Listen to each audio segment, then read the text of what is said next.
This is Season 3, Episode 2 of Mastering the RPG, a tabletop RPG podcast all about upping your game. Doesn't matter if you're a game master or a player, you'll find advice, ideas, and some strong opinions. Our episode tonight is Bringing Player Characters Together, or Why Is It Always a Tavern?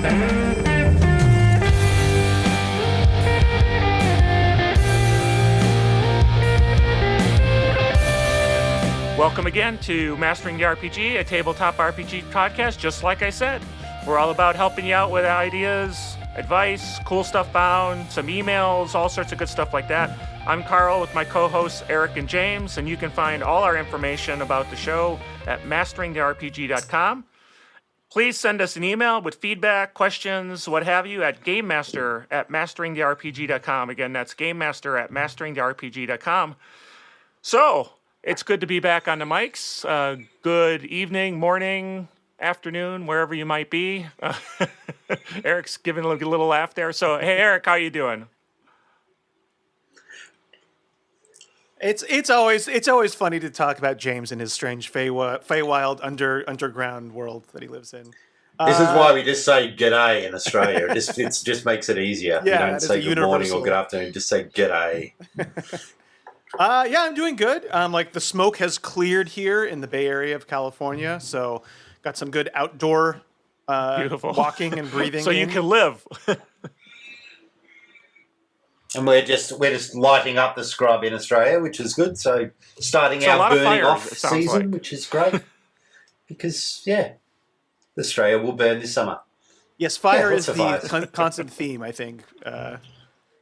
So any cool gaming you guys been doing? Sure. On our side, we just Eric and I just started a brand new campaign, which is actually kind of apropos because we just introduced the player characters together. So yes, I'm sure it could be an example there. Yes. Ooh, did you do it in a tavern? Well, we did not do it in a tavern. Oh.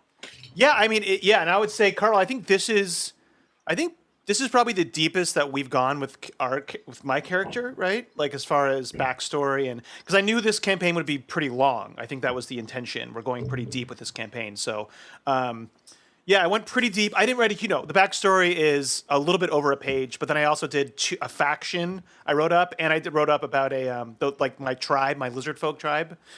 And then more stuff had just been coming to us. So James, you'll like this. There's going to be some of my character doesn't know it, but he's been influenced by a hag, and a really nasty Annis hag has influenced his bloodline, and that's why he was exiled, because he is not crocodilian. The swamp mother has turned his back on him, so they've exiled from his tribe. So yeah, we're gonna have some cool hag stuff that Eric knows about. We'll touch on that probably. My character doesn't know main about. Topic awesome. defining some relationships that you had and how things are going. So James, how about you? You had any? I know you were preparing, and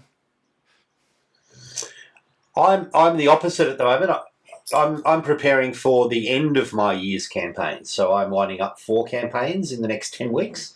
So I'm in that process of plotting out the last 10 sessions and working through the big boss fights and making sure that I've got plenty of time to tie up loose ends in all the campaigns so that everyone feels nice and satisfied and the ending is neatly kind of tied up and working on that at the moment. So I'm spending almost the next entire week on resolving campaigns and writing endings, which is fun. It's bittersweet. It's always interesting when you come to the end of a year-long campaign.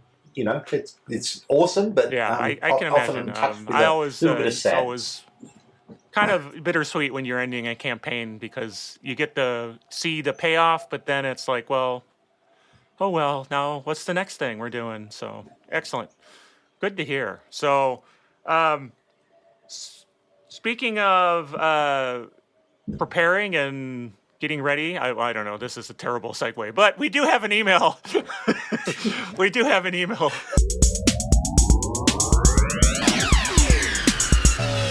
Email.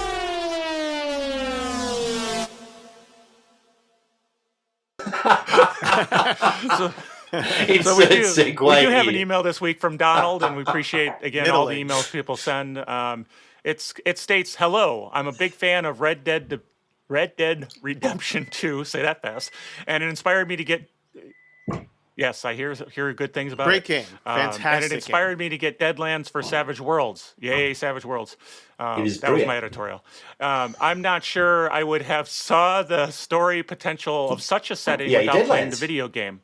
So the question that Donald has is, what games, movies, books, etc., have inspired you guys to create material for your role-playing games? He says also, P.S. Yes, I'm this old.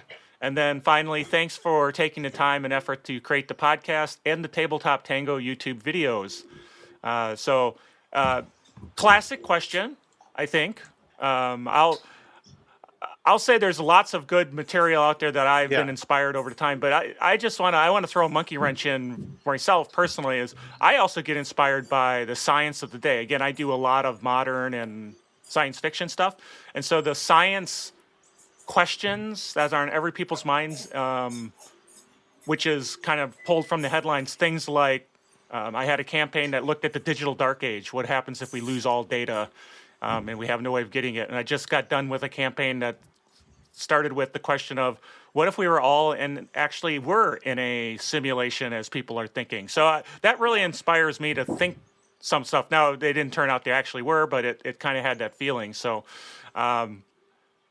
that's kind of where I go. I don't know. Is there any recent stuff that or things that inspired you? I know before we got on the microphones, there was some interesting conversation we were having. So what about you guys?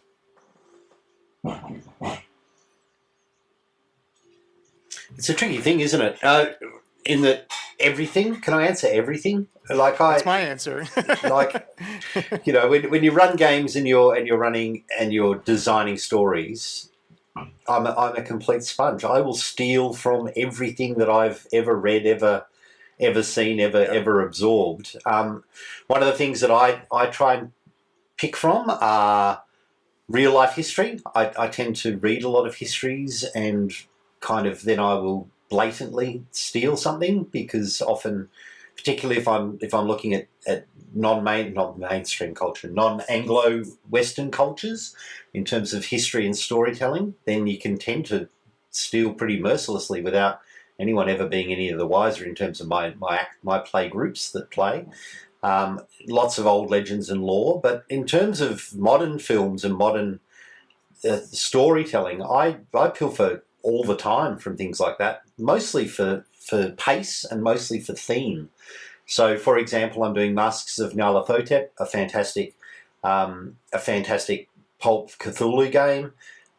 So I will binge everything pulpy and Egyptian because right now our group's in Egypt, just to get that kind of same vibe. So I'll watch all the Mummy movies and I'll watch all the Indiana Jones movies and I'll watch, the bad 1980s King Solomon's Mines just to get that kind of sense of style and sense of pace. So I tend to, once I've got a campaign in mind, I will steal mercilessly from every influence that I can that relates to that story. Eric? Yeah, I mean, I completely agree. I think really even subconsciously or unconsciously, or subconsciously, we are constantly drawing from the media we've consumed, and that's just human nature, right? That's art. Like, all art is built on the backs of other art, and I think it's almost impossible to extricate yourself from that as far as the creative process in making role-playing games. I do think, though, Donald here is specifically talking about more than just things influencing you, and I totally agree with you, James. Like, I've Fallout, like as far as the video game, like I made a whole Savage Worlds Fallout document, 60 pages. You can find it online. Maybe we'll talk about a link once, but and I've ran games within that universe.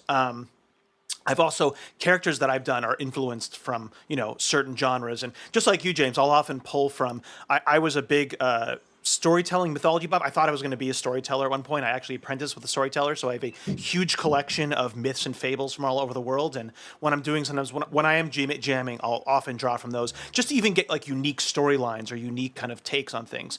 But I think Donald here is specifically talking about something that you didn't see. Like, I think he normally didn't see the potential of a Western game as far as an RPG until he played Deadlands.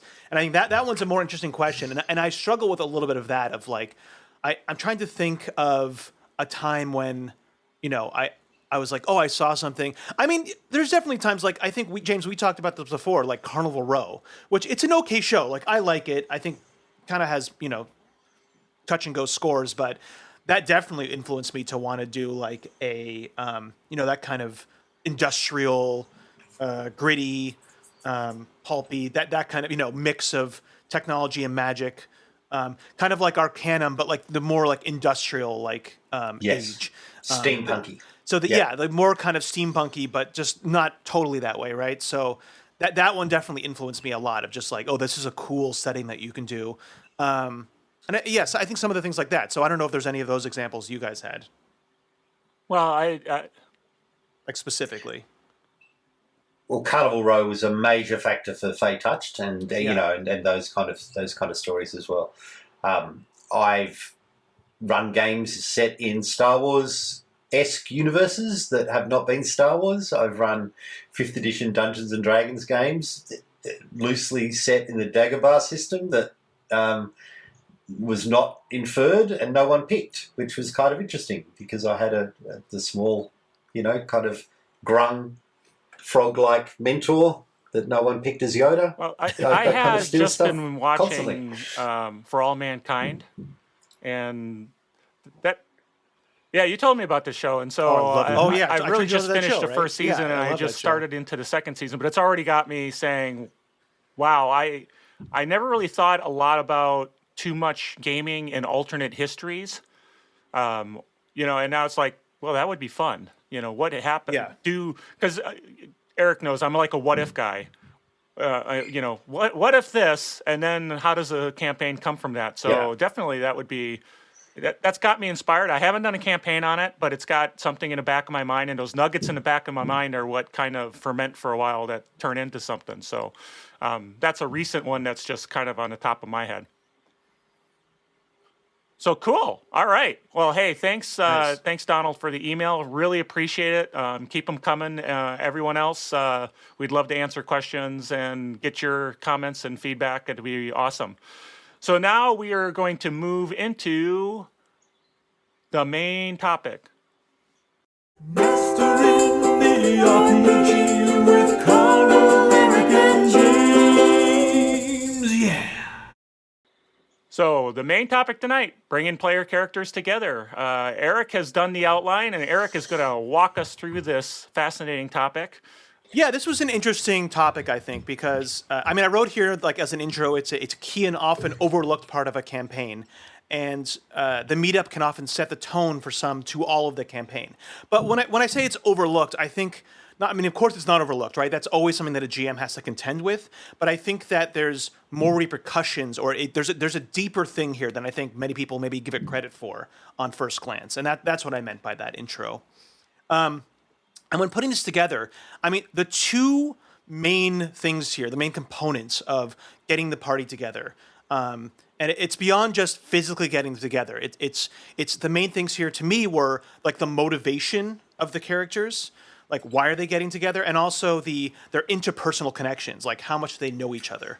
And when I was originally doing the outline, I was kind of undecided which one to put first, because really, they're all kind of. They all kind of feed off each other, right? You can combine these in all different ways. So this is not structured to be like, this is what you should think about first. This was just the only way that I just thought, okay, I have to do it some way, right? But I think you could really play with each component of these. So first up, I wanted to talk, I think motivation is a really, really important thing. And that's why are they getting together? And there's two main things here that I put. Maybe you guys have some other opinions. And I don't think they're actually mutually exclusive, but one is usually a dominant factor. And the two things here are goal and circumstance. And we're going to talk about the goal first. So the goal is, the parties, they've gotten together because they share a common goal, or there's some type of shared means to accomplish their own personal goals, right? Like there's... it could be that they all care about the same thing, but could all be they have their own agendas, but they've come together because what the task they have to do together is what's going to help them accomplish their personal goals. So I think here let's talk about the. So in this one, you're yeah. thinking like, you've all been hired to explore this hidden tower. But for each of the characters, their goal as to why they want to explore said tower, it might be different. but you're Yes, kind of like- bringing it all together into a common thread where they're all here to explore or undertake the archaeological dig of the hidden tower. One is looking for the crown in order to relinquish his people. The other's just looking for gold. There's Is a that forcing what you're function. thinking? Yeah, exactly. I In mean, terms of it's having like a common one. Yeah, I mean, sometimes like right. Yeah, characters are getting together because if they all, there's this quest and they all really care about it, or Yep. like they share this same thing. But when it's a means to the ends for each of them, that could be the easiest thing here is just the money thing, right? That's Yep. the go-to is at the tavern. They're all there to take a job. And the game master will say, like, you guys need money for some reason, right? For whatever reason that is. Some people, it's because they want personal wealth, but some people, they're like, I need money so I can get magic items to get stronger to like, take revenge on X, right?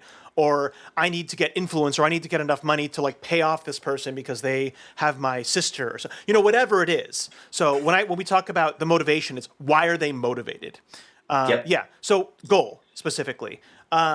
So some of the things here, like, what are the differences between goal and circumstance? And I think I'll start just here. The best thing for me for goal, I think it's the easiest buy-in for characters. This is the easiest way to, for characters to be like, when you're talking to them and you're like, okay, you all need to meet up at this tavern because there's a quest, there's a job that they have. This is going to be the easiest buy-in for the characters to do. So it's just kind of the easiest start. So. I mean, Carl, what do you think here about the goal? I think kind of that motivation? this is probably one of the most normal, right? It's of the two, right? Goal and circumstance. Goal is by far, I think, the one that tends to happen more than any other one, because it is easy to say for lower level characters or people who are just starting the campaign, money's important, power is important. I mean, they're adventuring, so they get more powerful. They all have backstories they've written where there's something that hopefully links, and we'll talk more about that, but hopefully links them together so they all have a reason to go do something. But it's kind of, it's internalized somewhat. It's like coming from their internal desires as opposed to external forces forcing them to do something because that's just the way it is. They have their own internal I don't know, goal, for lack of a better term, right? Their internal motivation. So their own internal motivation. Yeah. So that's what I kind of think about it, and I do think it is one of the easiest ones because it is such the norm. I mean, people expect it to be a way that these things start. What? Yeah, James. A simple way to start things. One thing that I try and do though is give it some action immediately. It's kind of everyone gets together in the tavern and we all decide that, yes, let's explore this yon tower for our own personal motivations. It is tried and true. It's good it allows individual motivation to come to the fore, but it is tried and true. So in my mind, you need to spice that up or put a slight twist on it in order to keep it a little bit fresher. Yeah, I think the simple money or like influence, right? And then each character having their own thing. Again, like we said, it's the easiest buy-in for characters, but it is the most tried and true. I mean, having them all share the same goal, even that makes it a little bit more interesting. And again, as the GM in your session 0, you're like, make whatever characters you want, but here's the kind of framework you have to make them in. And one of those could be like, you all have to want to like, there's a call to arms, right? And we'll talk about the kind of different types in a second. We'll talk about some of the types that I write down are the mercenary type, right? Which is, we said, like money, treasure. Then there's the call to arms, which is the defense of a thing. And then I put wish, which is like some type of a great power, like, whatever, what they'll get from it is this like great power that they can use for their own means. But something like the call to arms, like just that twist of, you guys all have to care about the same thing. Even if you don't know each other, you all have to care about the same thing is like a different twist on it. Like you all have to care about defending this country from invaders, right? Yep. For whatever, I mean, you could have different kind of reasons why you want to do that, but that's more of a cohesive goal. And some of the other things here I like about goal is that it is the better way out of the two to kind of ensure the personality types and alignments, quote unquote alignments, right? But they're more cohesive with each other, because that's when you can be like, okay, well, you're all generally good. You're all traveling to take this job, and the job itself is to go like defend or go look out from this village got destroyed or whatever, and you're all from these general areas. Like you can, as a GM, define those kind of things more when you have this motivation, the goal motivation. And I also that's think an important thing too, Eric. Is when you're putting this together in terms of coming up with the central idea of why people should be travelling together. Be really overt with it. This is great session 1 fodder where you actually say the goal of the group is to do this, and before character creation, which allows you to really set this in motion and allows you to really root the beginning of the campaign to the very specific kind of, all-encompassing goal as to why I remember they are our working Chicago together, Plus for sure. game. I mean, you all were basically runners, and you had a reason to. You're all looking for money, but one of the things I added on top of that was you all cared about the city. This was your home. You loved Chicago. So when something happened, which looked a little, off from what it should be, that could affect the city, you guys all rallied around, and it was no longer money. It was solve a problem. Yeah. So that was the call to arms. So it started off one way, as a mercenary, and kind of morphed into something else, and you all were on the same page because there was a goal in mind. And I think that's something, and we'll talk about it a little bit more on the interpersonal connections. But that is something very important for all of these, for getting the party together, is to always think about, once you've gotten them together, you need to keep them together. So there always has to be some type of hook. And you really have to think about it, because you can't just rely. I mean, I've been in games where the game master didn't really think about it, and it really put the onus on us to be like, I mean, we don't really have a reason to stay together besides the fact that we're, people coming together to play this game. And that just never feels very fulfilling. So I think the goal, while it's one that can, might be a little bit less hooky in the beginning, it has the ability to adapt more and to have the more long-term hook, where now when we talk about circumstance, that one's going to have the big hook in the beginning, right? But that one has the biggest chance to kind of just dissolve afterwards. So let's unless you guys have anything to talk about goal, we can move right into circumstance. No. Yeah, okay. I'm keen to explore this one. Circumstance. This is the one that as a game master, I do circumstances pretty much 90% of the time. I don't know why, but this is where the party finds themselves thrust together by external forces. So for whatever reason, right? If this is a kind of they've been captured, like enslaved or held for ransom, or as even like chattel, like food chattel. If there's some weird alien race or fantasy race that looks at them as food, disaster, like a natural or magical catastrophe or an invasion, right? And then the third one is what I call the looking glass. This is the other world or plane, which I think James is very fond of, the looking glass. So this is external forces have forced them together. Now, the things that I like about this is that it really allows the widest spectrum of character types, personalities, social stratum, and even like geographical locations. Like they could be taken, teleported from all over the world. So this has the biggest variety of kind of character types. And it's often a more mysterious and exciting start. But I think there's a lot of pitfalls with this too. So, James, what's your experience with the kind of circumstance motivation? I love these starting ways to start. I think that they're really, really strong. Starting a campaign with action and throwing everyone into a life-threatening situation right at the beginning brings everyone together really, really quickly.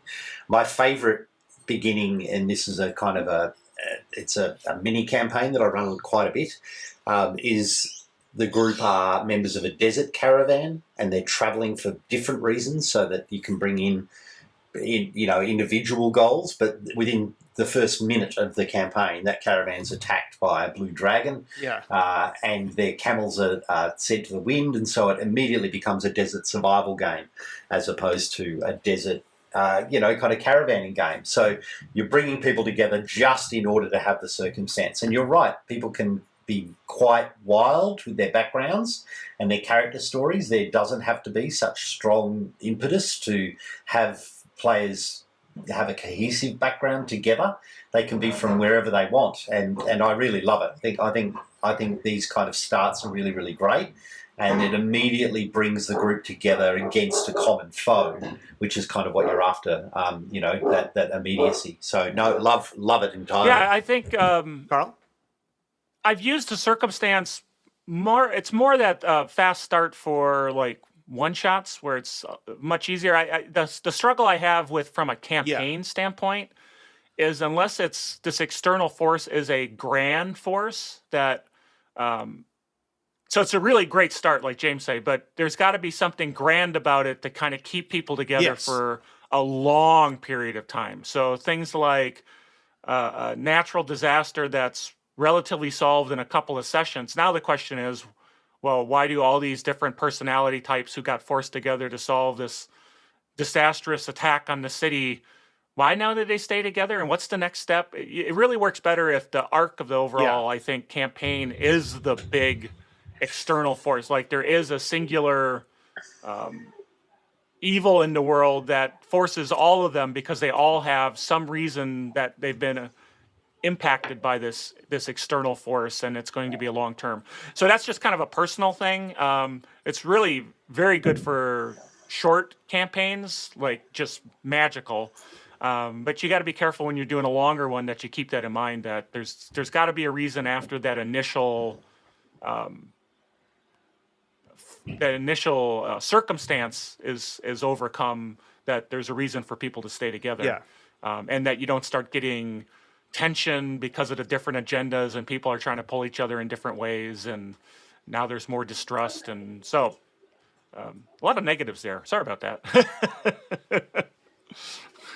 No, that's absolute. That is absolutely true, and that's what I was trying to kind of illustrate before. But between the two, the circumstance is the more exciting start. It has the most flexibility as far as character types, but there is bigger pitfalls here. And when we're talking about sustaining character motivation, which I think is very important, and we could almost even have a separate episode about it, because that is one of the biggest pitfalls I've seen for campaigns, especially for newer GMs.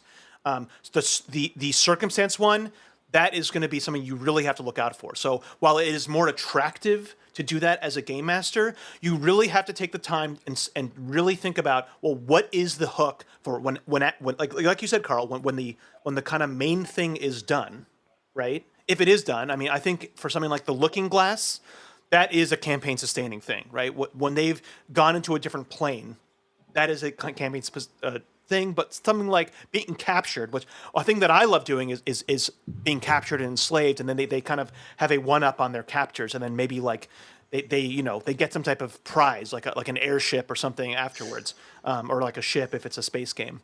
But yeah, that is something to really, really think about, is what am I going to do to sustain their motivation after the thing has ended? And there's always the way of like, there's a curse, right? That's one of the kind of things that's kind of a gimme, is they've been cursed in some way, or they've made a very powerful enemy. That's another big one.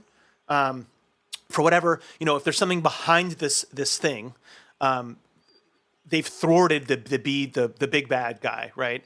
And that's going to keep them together. Or there's some terrible secret that they've found out, and nobody else is going to believe them. So, are there any other kind of tips you have for like keeping that sustained motivation, James?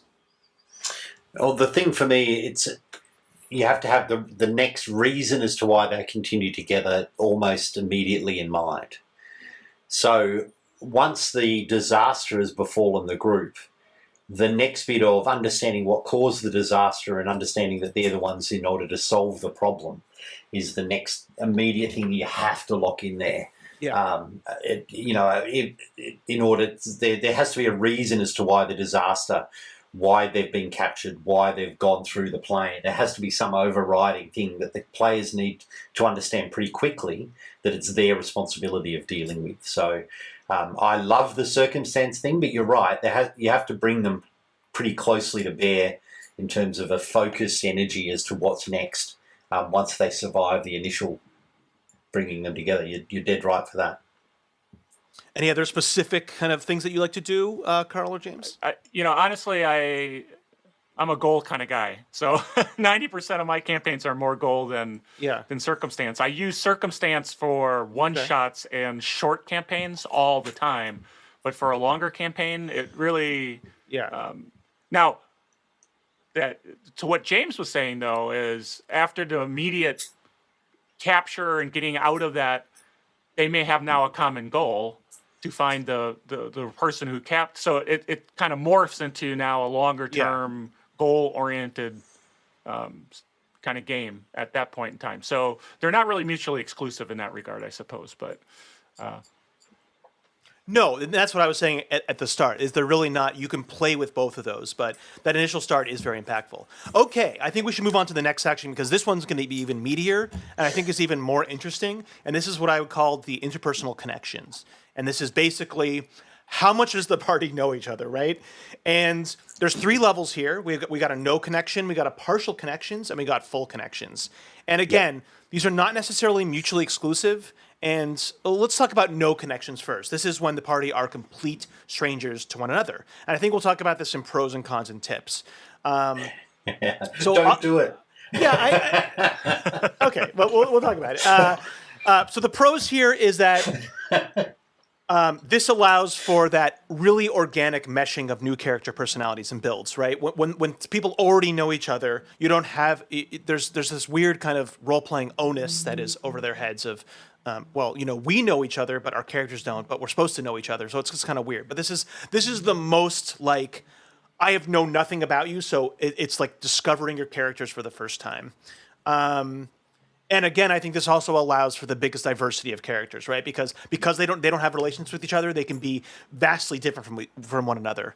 What are some of the other kind of pros of this, Carl, that you got from? Well, I think one of the things is it just allows for all the creativity in coming up, like you were talking about backstories and character concepts, and it's open, right? It's basically it's greenfield, do what you want, but that goes into the cons coming up because it's got full of cons, and it does now have. Because remember, we have different goals people have internally, and if you have such a rich difference in backstories and they have no understanding of each other or shared, wow, you've got a lot of different concepts that you could follow and a lot of different paths that are available. Every character has their own path they want to follow, so that makes interesting story opportunities for sure. Yeah, what about you, James? And we could throw cons in here and pros. Yeah, I mean, just what's your take on the whole thing? I'm struggling for a strength here. I'm struggling for a pro. Look, it allows for lots of individuality. It is probably well used for groups that enjoy role playing.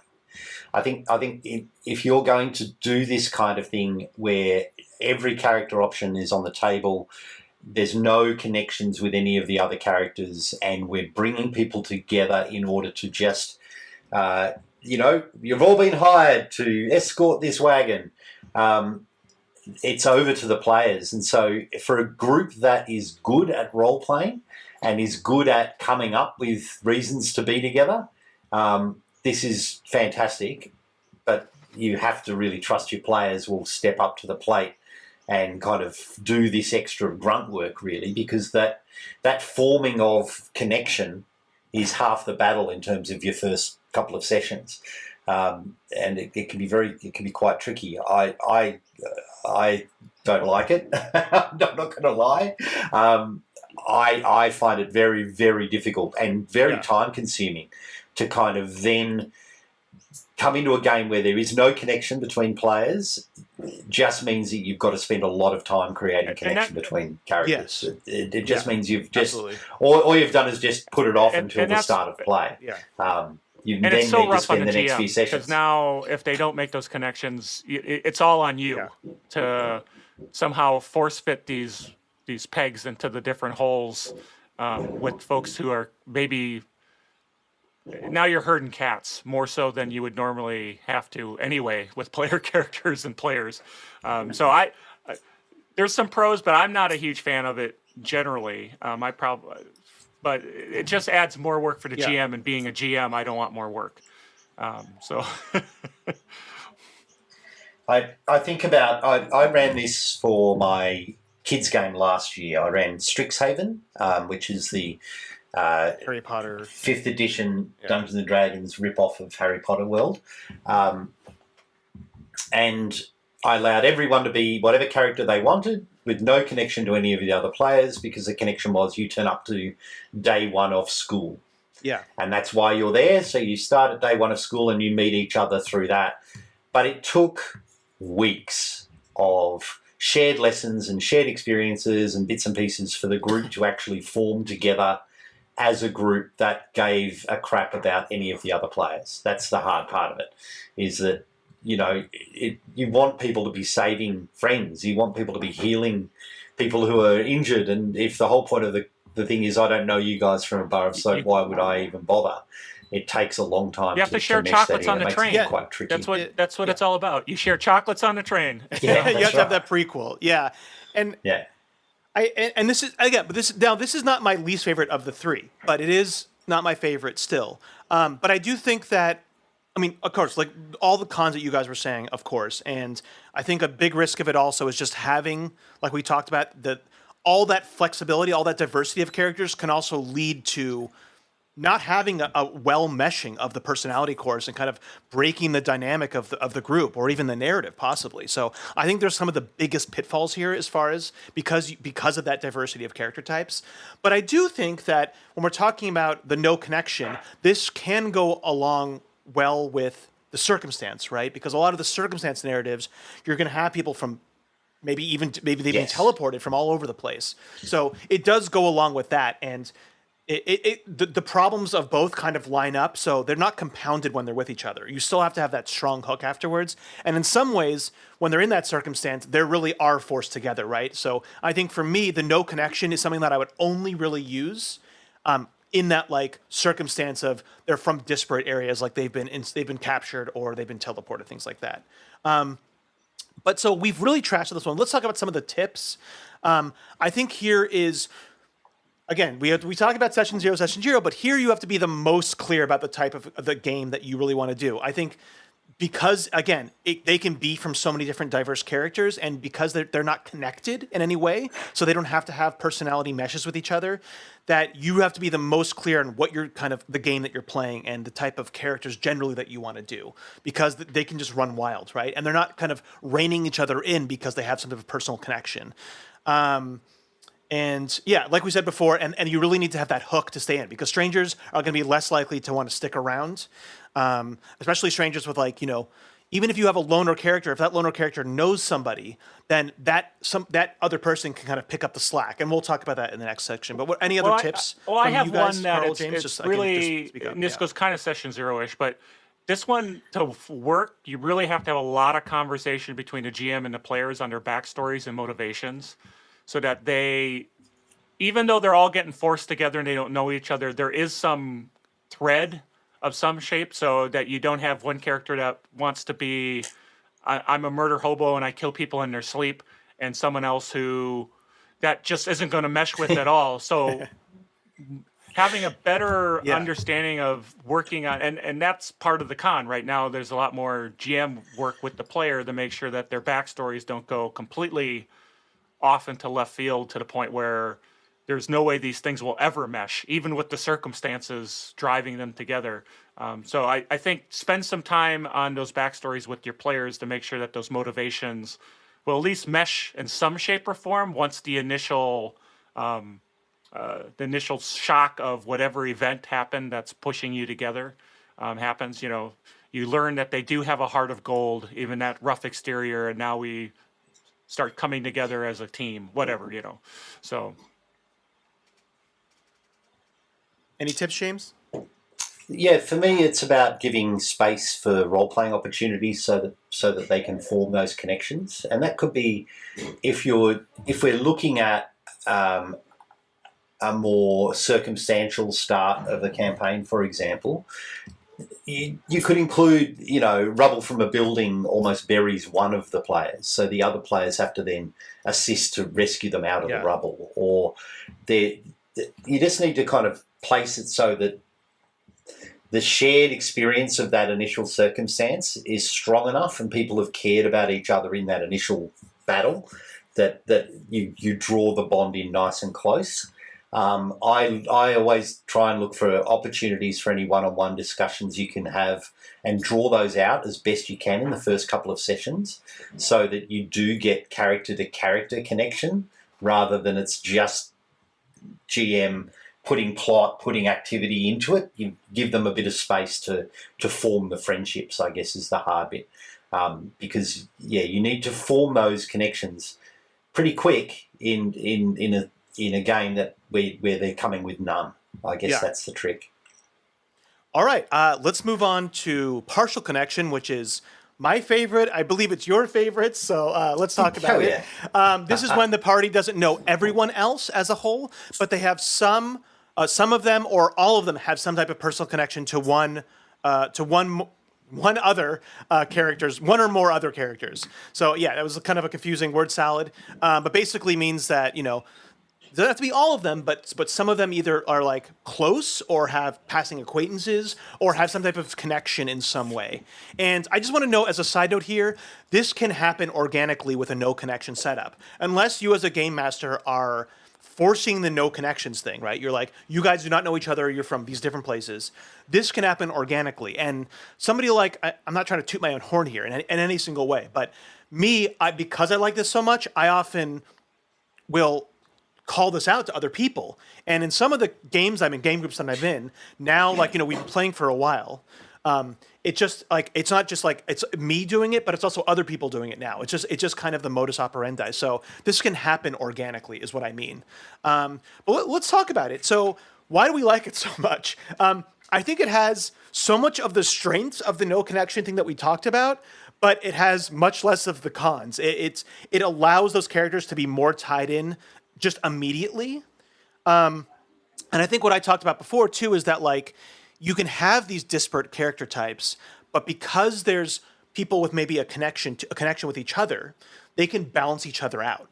And it also it helps tie in those disparate character types, right? Because if you have somebody who's more chaotic, who's friends with somebody that, doesn't mind that about them, but is also kind of the more reasonable one, because that's often the dynamic you have. It's not usually two completely chaotic people, right? They might be both kind of violent or not good, quote unquote, but one will be the kind of more sensible one. And so they can balance each other out in that way. So what are the other, James, I know you love this. What are some of the reasons that you love this so much? I love it because it cuts down time on getting people together. If you're bringing, say you've got a group of 5 or 6, if you've got a couple of pairs of characters and then the outlier, the single guy, it means you've only really got to introduce half the amount of group dynamic to get the group to run. Yeah. It also means that there is a much stronger bond as to why you would protect your friend, you would help your friend. It allows for group conversation really early in that those two players can talk about what's going on between the two of them and come up with a group idea that then might drag the extra person along.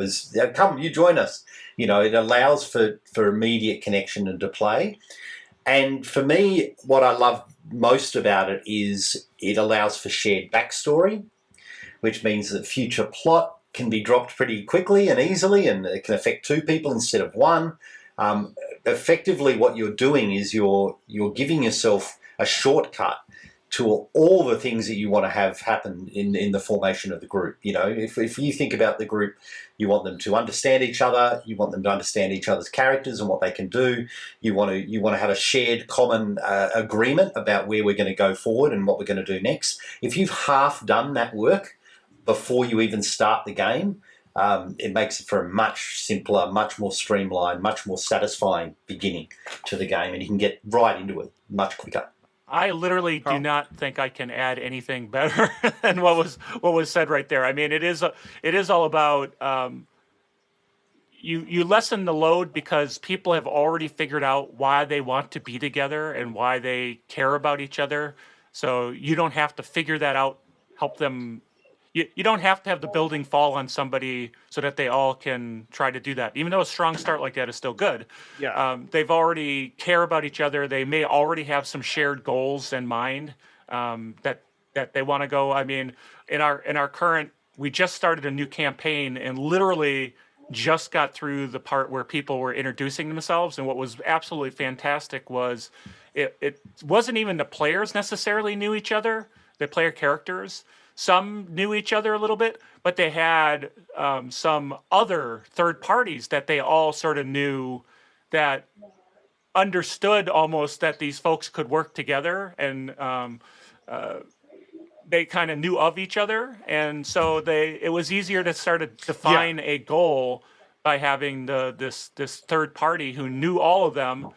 They don't know each other from a hole in the ground, but they do know that this person is not going to steer them wrong, I guess is the right way of saying it. And they're going to join up to do something. Go ahead, Eric. No, absolutely. I was actually going to bring up two examples because I really want to make it clear here that it's not always about, it's if it's six, say you had 6 players or whatever, that's a lot, but it's not just like 2 and 2 who've known each other for years. This can be so mixed up. And when we're talking about some characters might have just met a month ago and they've been traveling together. Some characters may have known each other years ago, but they haven't seen each other recently. Some, so in Carl's game, as an example, usually as a player, I always love having a stronger connection. But in this game, because of my character, it didn't make sense for me to really know people. But the kind of person who's my patron in this organization, this faction that we're calling the Wardens, she's the grandmother of one of the other characters, and she knows another character that also knows the grandkid. So there's this kind of 2-degree separation of connection. And then with this other Minotaur character we have who's in a completely different town, right before we decided, okay, my character doesn't know him well, but we had this encounter before. So you can really play with this, and just even those kind of, not direct connections can still be strong as far as storytelling goes. And another one I want to talk about here is that it is by far the best way to bring characters together from kind of opposing factions, maybe even insular factions or groups or social stratum. And I think a really good example here is James's game that we played, Fey Touched, where we had only 4 players, and two of them didn't really know each other that at all. But then my character, we had basically 3 factions, but 2 were really opposing. We had this kind of urban faction, this kind of empire faction. We had the Fey faction. Then we had this kind of town, right, James? And I think for us to all get together, it was the 2 empire people, who was my character, who was a kobold, and a half elf, Jared. We already had this kind of, not closeness, but we had this connection, and that really allowed, and I think mainly because of my character was so much more accepting because he was a kobold, it made the transition of I think the Fey character and the other more in the army character kind of come together much easier, James. Don't you think so? I think that was kind of key. Absolutely. As far as those factions that was deliberate in that you then don't have to run 4 individual draw people in. I had the opportunity of grabbing 2 and immediately launching with those 2 into the story. And the connection wasn't super strong, but it was enough in order to start the story. It was enough to allow that you would defend each other if under peril, which I guess is half the thing.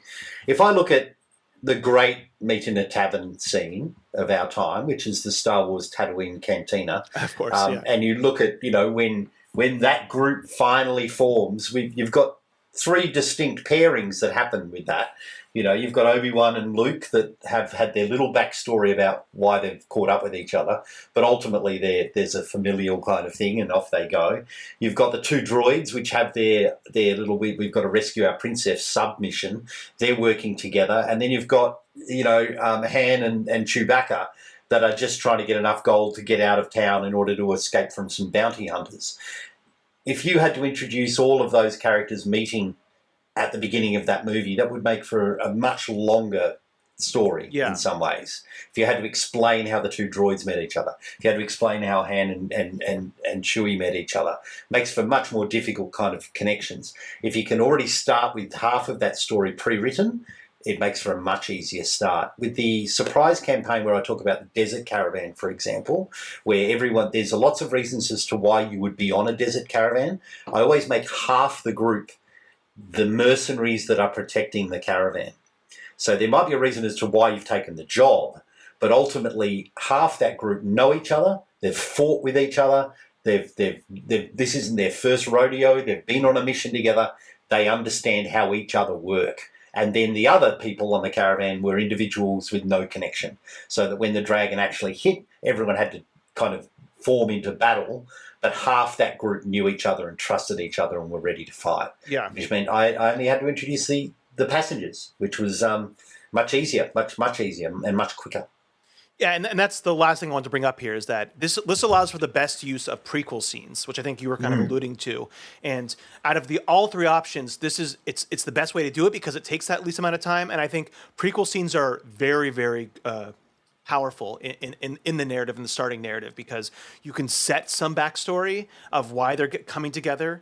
And this is the only really way to do it because, like you said, if it's all individuals, it just takes too long. And the final thing I wanted to touch on here is that, do you always force it? Like, I think, James, through to you, because I think you do this the most, like, do you always force it or do you kind of sometimes let it happen organically? I try not to force it. In that desert one, I do. In that I'll say I need half of you to be mercenaries, and so I set that up as a big kind of, this is a parameter of the game. For a normal campaign where let's play and let's put this story together, you try not to force it, but what I do is during that session 1 where people are putting their, session 0, where people are putting their character concepts together. Well, I'd really like to play this. Well, I'd really like to play this. I try and identify at least a couple of connections. We're not forcing it, but you'll say, and a great example, I've got a game that we've been playing. I had a goblin bard, and then I had a hobgoblin kind of war dancer who had proficiency in loot. And I said, can you guys be travelling musicians together? Would that be too big a stretch? Yeah. Can I have it that you've been playing together and you've travelled together and that you at least trust each other? Both those kids were like, yeah, that'd be fun. And so I got to play with these two characters. Yeah. But that was during their character creation process. You identify who might work well together. Come on, let's work a little bit on how this could be a bond. It's not forced, but it's guided heavily. Yeah, I think that's the key, is that unless it's for like a very specific reason of the start, I think going the suggestion route, like being aware of their backstories and suggesting, if they're not doing it organically, right? I think, like Carl, in our game group at this point, it's pretty much a given. Pretty much in every session. I think there was some discussion. I think you wanted to do like the full connection at start, right? A little bit, maybe you were thinking. Well, about I wanted it, everybody to. It was more that they have a reason why they were in the town where everything was starting, and it turned out that wasn't necessary. Yeah. Okay. You guys have been gaming together long enough now that you're just naturally looking for. It's just assumed. For an opportunity to say, hey, my character's got something with your character, and what about your character with this character? And then it's I have not had to force it anymore.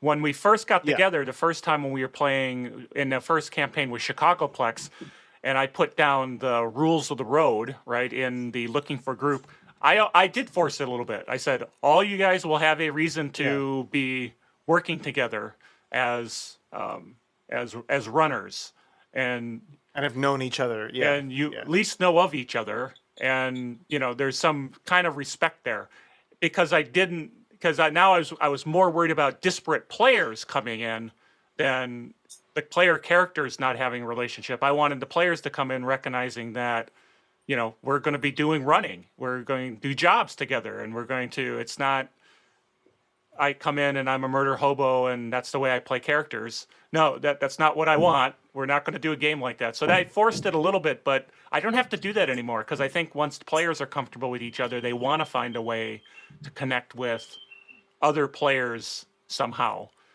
their characters. Yeah. All right. I think we should move right along and talk about full connection. This is where the party is either an already established team group, or they're friends, or they're at least passing acquaintances. Now, I'm going to at the start say this is my personal least favorite way.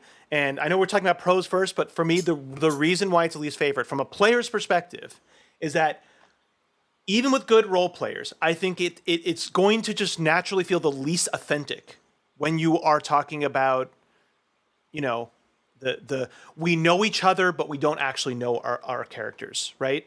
Like there's just no getting around that. And maybe it's not as big a deal to other people, but to me, it's just always this like hard pill to swallow, I think, is the issue that I have. And again, I'm kind of mixing it up here, but I think for me, this to really do a full connection, it requires some type of prequel scenes of when your party's members met. I think, to me, it's required because then you can do the full connection, and there's a lot of advantages to it, and we'll talk about that in a second, but you get that ability to be like, okay, when they met, what was their first interactions like? So you kind of have some of that actual, like, our characters are meeting for the first time, but still have the strength of it, which is like the best, easiest use of the hook. So yeah, I'll move it right along. Carl, what about you? What are kind of the pros and cons you have with Well, full I connection? mean, the pros are everybody's on the same page, right? I mean, it's a team, and it makes a lot of sense for games that are based on teams. So if you get like modern games where you're all agents working for an agency, you're in a military organization, there's a lot of reasons why you're going to have full connections required. Now, they didn't grow up together or anything like that, but they all went through basic training together, and so there's a shared thing. Now you could do a prequel scene to that or not, but I think you mentioned a con is that it limits because characters don't know each other, or the players don't really. The characters don't really know each other. The players don't know the even characters. though they're supposed to know each other. But isn't that? But indie games, a lot of them are kind of built on this heavy. Everybody has some kind of relationship, and they have questions like, describe a time where you guys got together and fought side by side. And they go around the table and do that, and that helps, I think, a lot with defining a key attribute that you all share, and then you can build on that. You don't have to know that they have a brother, a long lost brother, but you know that we did fight in this battle together, and we were successful because of, or I don't like this person because of, and it's like a mini prequel in the sense that you're able to state some fact, and so I don't hate the full connection, but it's for a particular kind of game. It's because it's less organic. It really is absolutely. No, you have a really good point, and that's like because I love Powered by Apocalypse games, and especially something like Monster Hearts, where knowing each other is at least as a passing acquaintance, having connection to people is a mechanic of the game. It needs to happen. But like, again, this is similar to, I think, prequel scenes. You go through that process at the beginning of like, well, who's a connection? And then you actually talk about what the connection was, and you talk a little bit about your backstory, or like why you're different. So you spent that time to do almost like a role-playing exercise first. And that's all I meant, was that I feel like to really do it the most successfully, you need to have an exercise like that, either prequel scenes, or you go around the kind of table and you guys talk about your relationships coming up. Makes sense. James, I think you have probably a lot of opinions on this. I really like full connection games, and I've been thinking about when do I use them, and when I use them, it's predominantly with players that already know each other really well, or groups that might have already finished a campaign together and are then starting a second campaign. I think full connection groups do a couple of things for me. It can be a really creative process to, in session 0, go to a group and say, come up with the reason as to why you all know each other, and it can be quite creative as part of that session 0 for people that I do this before character concepts, so that then they can start creating characters that will fulfill the niche of that group. A great example is I'm currently running a Rime of the Frost Maiden game. I've known these players for 30 years. I said, I want you to all know each other. I need you all to begin the game knowing all each other, trusting each other, and have fought together. And they came up with a travelling pit fighting circuit team. So there was a gladiator with his medic that sponges off his face, and then there's a bard that fires up the crowd, and that's how they knew each other, is by working through the fighting pit circuit. And I would never have come up with that by myself. That's a group that came up with that, as this is the group that they wanted to play. And then it allowed them to do a couple of things. They've already played the games before, it meant that they didn't have to explain their tactics. It didn't have to explain their spell. We've come from an inference that they've already fought before, so they already know what they're doing. Yeah. So a lot of the metagamey stuff that you've got to do when you bring a group together, which is like, wow, that was an impressive spell, stranger. You burnt the entire room. What do you call that? Well, that was a fireball. You kind of get that out of the way. That there's already a shared understanding of all of that. And it allows for the group to come up with a lot of their own backstory, a lot of their own drama. I ran another Curse of Strahd game, again with a group of players that knew each other very well. And they came up with the idea being it was a noble salon. So the group were a group of petty second-tier nobles that would get together for absinthe and poetry. And so they kind of grouped together around this kind of understanding of the occult and the macabre, but they came from quite disparate backgrounds. But generally they were a group that would meet up once a month for a large dinner. And it allowed for them to kind of come up with their own group dynamics as to why it meant that they were very invested in each other's safety and were very much rushing to the defence of each other when the shit went down.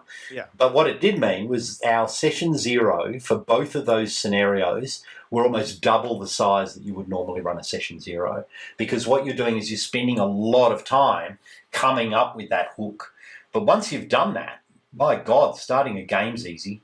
Like it made it really simple to start that game, and it made it really simple to continue the motivation throughout the course of the campaign.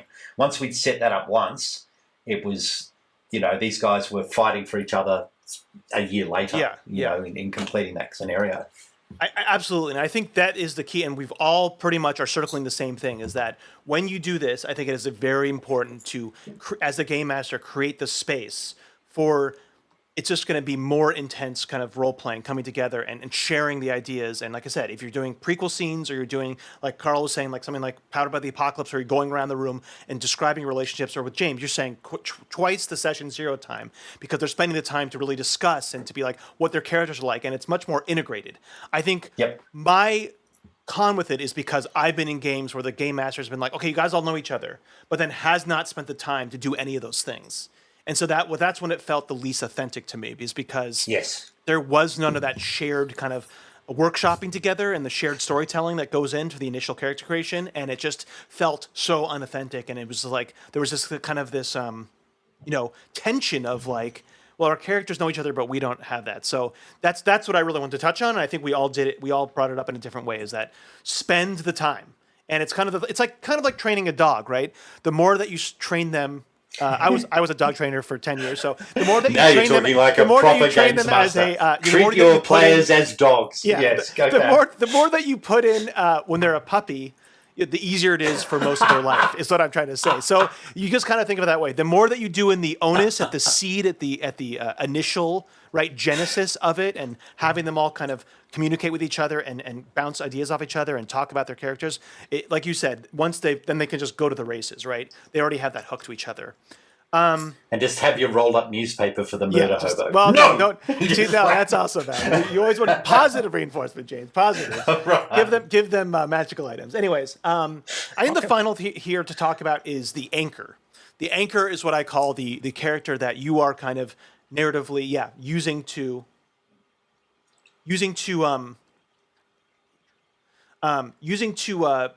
get the party together. And this is not a lot to talk about, but like I think in our game, what we just did, Carl, I was actually the anchor, which was surprising. But so how much do you use the anchor as far as like the narrative hook is? This was the one character that is like kind of knows everybody. And I think this is mostly with a either a full connections game where they're kind of acquaintances, or a partial connections game. Carl, you seem to you like to use it, right? As far as I think it's just natural that there's usually one player character that can help, because again, that can help get the ball rolling. There's a reason for them to be the impetus to make things happen. Like they're the one guard who, or like you're talking about with the caravan, right? There's the one individual. There's a set of individuals who were guards, and so they can help move the story forward. So they're the anchor for making things happen. So. It's a useful thing, but you got to be careful not to steal the spotlight from the other players right away. And kind of make it all about the anchor Yeah. to start with. That is a really good point. What about you, James? Do you use the anchor at all? I do. I use it. It makes me nervous, and I try and resolve it. I try and broaden the story as quick as I can. If you think about Fey Touched, I used the anchor on Tisme, who was our cleric. Yeah. Her transformation into a cleric of darkness and nightmare was my first story arc. And so she was the anchor that kind of led through that. But I had to be very, very clear that that was just for that first kind of 3 sessions or so. Once it's great for bringing people together, in that a mysterious stranger needs your help and, is on the run from guards, and the group kind of protects this person, and I need to run because my father's the king and he's under, they're about to assassinate him. But you have to get out of that quick.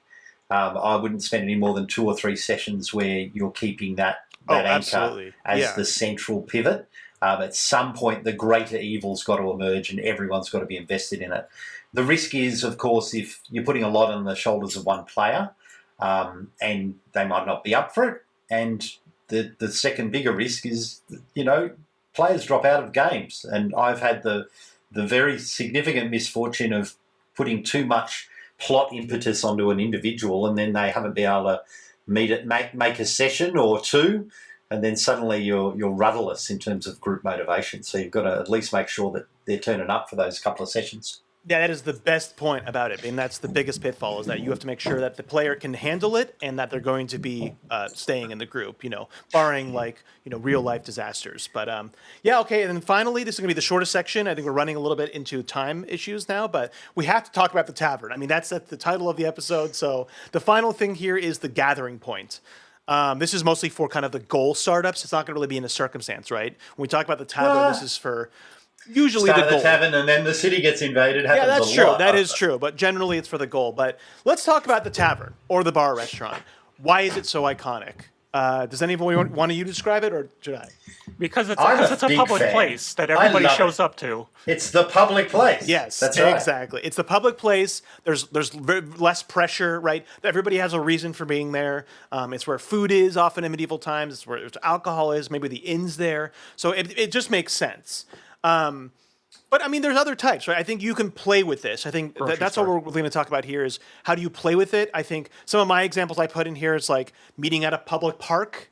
A private residence can be really interesting, like like the Baron's Keep or something, where they all meet. And then finally, like an outfitters, like a general store, like this is where they go to get supplies, right? And that was often a place to meet up too. And I think when we think about modern games, do you guys have any other suggestions of where you might meet up? Maybe not even just in like fantasy games, and any other places? The police lockup, because that's you're a all good one. you're all That's problem an people. excellent Yeah. Yeah. The usual suspects opening. Yeah, I get it. One thing that I've noticed a lot, and I'm actually starting to dislike it, is a lot of published adventures these days are doing, you meet during a festival. And there seems to be kind of games of chance, and it allows you to, for brand new players that have never played before, it allows you to kind of play test mechanics, saying, oh, you need to shoot that arrow. Well, you need a dexterity test or something. So that seems to be becoming more prevalent. Call of Cthulhu, you have an inordinate amount of times where you meet in a lawyer's office for some reason. It's like I have the dead estate of my client, and here you're to investigate it. But for me, I love a tavern. I do quite enjoy it. It's a nexus point with travellers. It allows to provide rumours. Everyone knows where it is. If it gets attacked, people get upset with their tavern burning down. Of course. It's a huge amount. I'll never forget, I'd worked so hard to not have You Meet as a Tavern as part of the Fey Touched opening, but within the session, the group decided, well, we know each other. What do we do now? Why don't we go to the tavern and have a drink and discuss about it? And the players chose to go there because it's a natural place to talk and drink and get to know each other. So don't discount the tavern. Yes, like it. and that is, I think, our main point is ultimately it's a cliche for a reason, and it's always going to be a good option, and you shouldn't shy away from it because of that. Just a couple of other modern ones I want to throw in that I like.